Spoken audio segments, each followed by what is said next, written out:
Sebagian warga di Kota Palu, Sulawesi Tengah hingga Sabtu dini hari masih berada di luar rumah setelah terjadinya gempa berturut-turut pada Jumat sore waktu Indonesia Tengah. Pasca gempa dan juga tsunami, sebagian warga di Kota Palu, Sulawesi Tengah terpaksa berjaga dan tidur di luar rumah untuk mengantisipasi adanya gempa susulan. Warga tampak berjaga di depan rumah dan juga di pinggiran jalan menggunakan alas seadanya. Kondisi lingkungan juga tampak gelap karena listrik padam pasca gempa yang terjadi pada Jumat sore. Sebagian warga menggunakan genset untuk kebutuhan penerangan.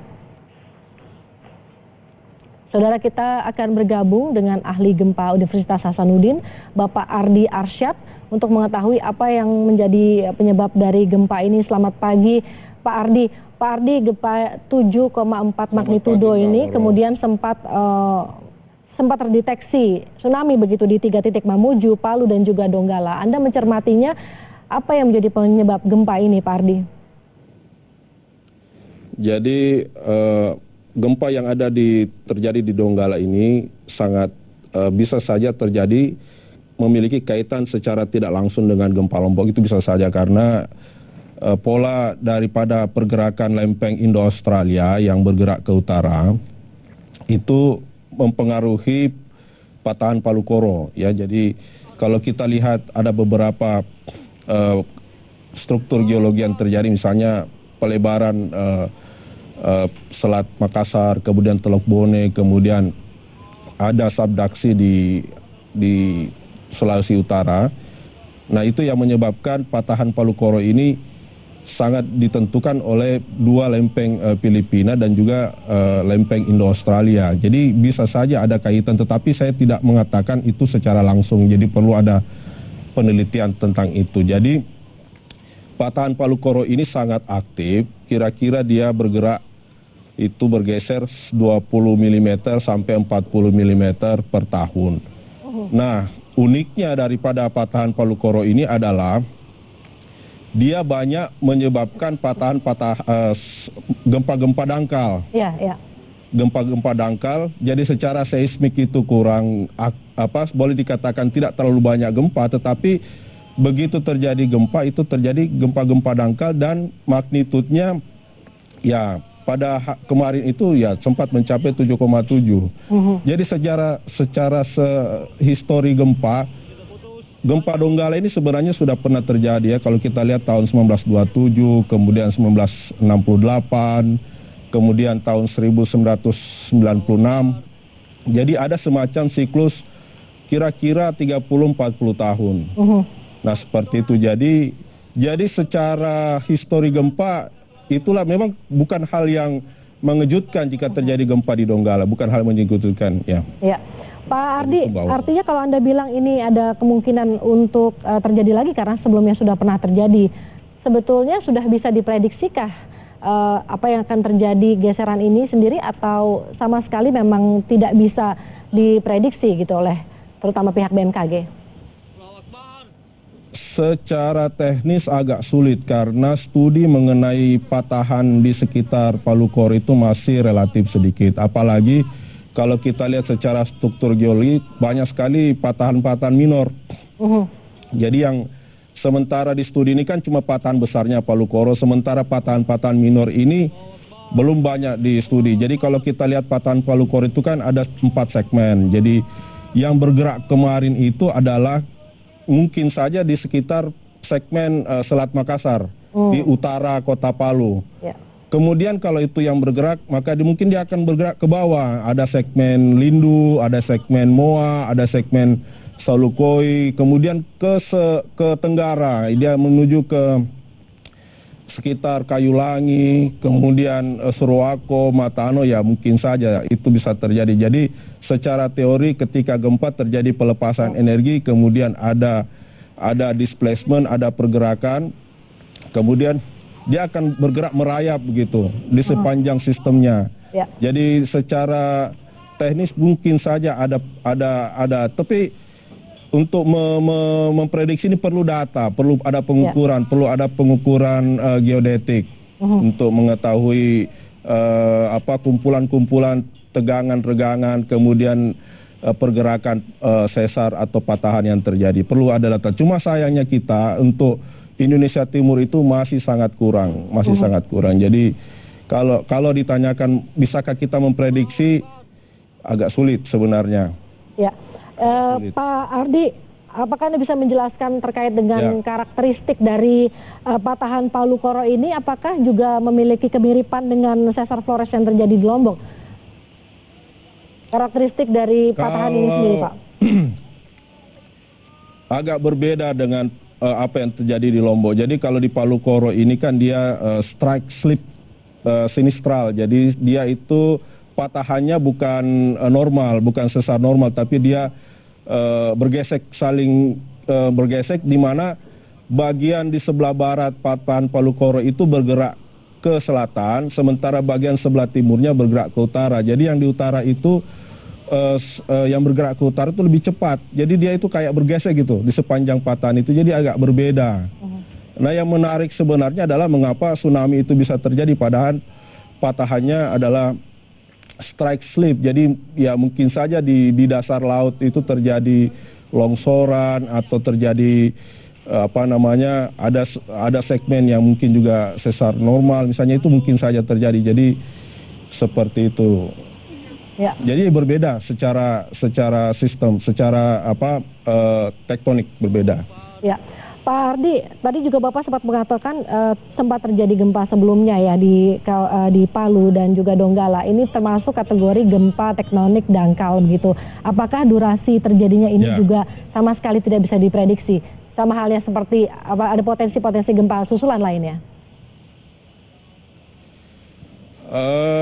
Untuk memprediksi gempa ya mungkin secara teori saja, artinya ketika ada pelepasan energi demikian besar sampai 7,7 pasti dia akan menggerakkan sesar-sesar yang lain dalam satu sistem tektonik. Jadi itu saja mungkin yang kita, cuma persoalan besarannya, persoalan kapan itu agak sulit. Cuma yang memang perlu dikaji di sini adalah kita harus bisa memetakan daerah-daerah begitu ada pelepasan energi misalnya di sekitar segmen Palu Koro, segmen Selat Makassar itu di mana lagi terjadi ada pengumpulan energi. Jadi disitulah yang akan kita kaji, karena kalau ada semacam seismic gap, ada semacam perkuncian lock yang seharusnya dia terlepas, suatu saat kalau dia terakumulasi energinya di situ dalam jangka waktu yang lama tidak terlepas, dia akan bisa menimbulkan gempa besar. Jadi sebenarnya dalam satu sistem tektonik, gempa kecil itu adalah upaya untuk melepaskan energi sedikit demi sedikit. Yang kita takutkan adalah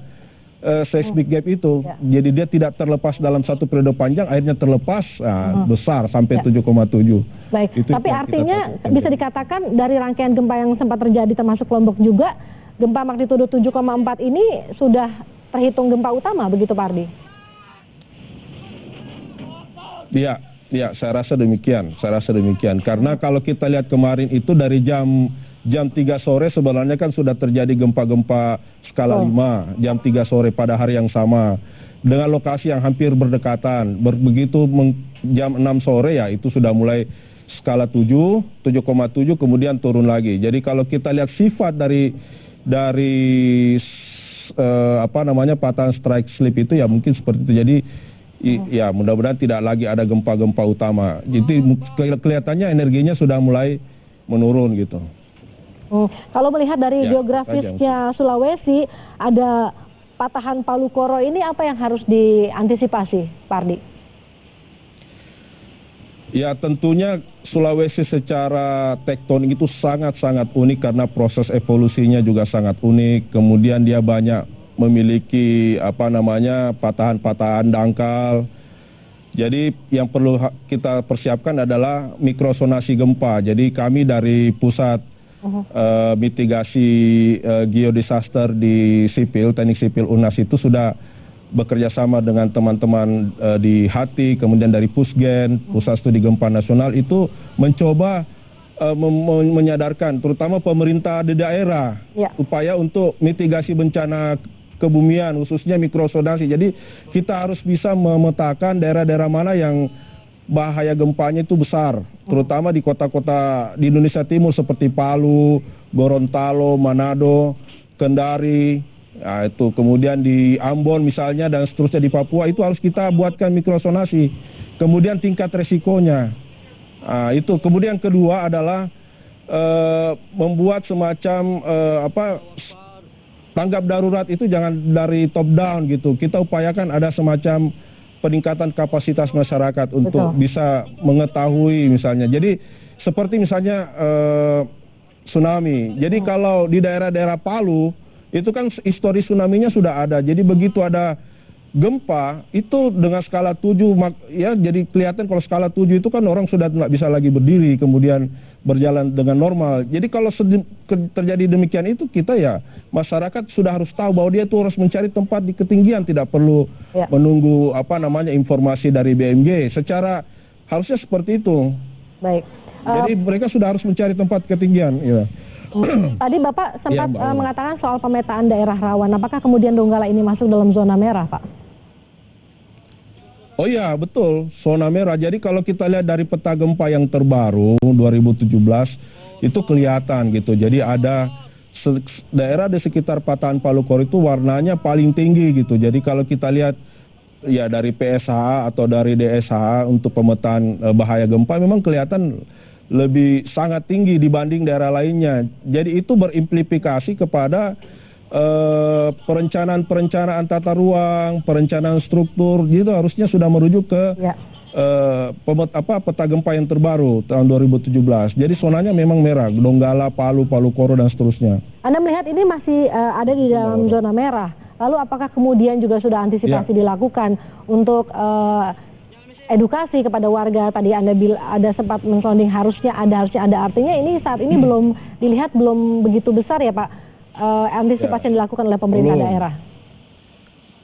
Belum. Jadi daerah-daerah yang sudah pernah dibuat mikronasi ya seperti Jakarta misalnya atau Aceh, Banda Aceh misalnya. Tapi untuk kota-kota di daerah harusnya memang harus segera melakukan mikrosonasi. Kemudian dari mikrosonasi itu kan sudah bisa dibuat aturan untuk gedung yang belum dibuat perkuatan gempa, dibuat perkuatan yang baru didesain harus menyesuaikan dengan peraturan bangunan tahan gempa yang paling terbaru. Detail-detail sambungan tulangan, sambungan-sambungan struktur itu harus bisa menyesuaikan karena ini yang juga kurang diperhatikan di dalam masalah-masalah struktur tahan gempa. Jadi seperti itu.